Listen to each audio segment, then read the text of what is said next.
Speed is the distance an object travels every second.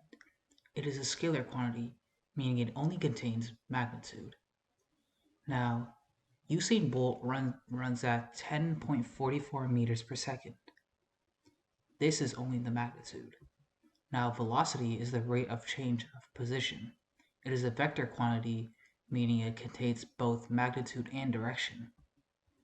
Now, Usain Bolt's speed is still 10.44 meters per second, but he's also going forward. So his velocity is 10.44 meters per second forwards.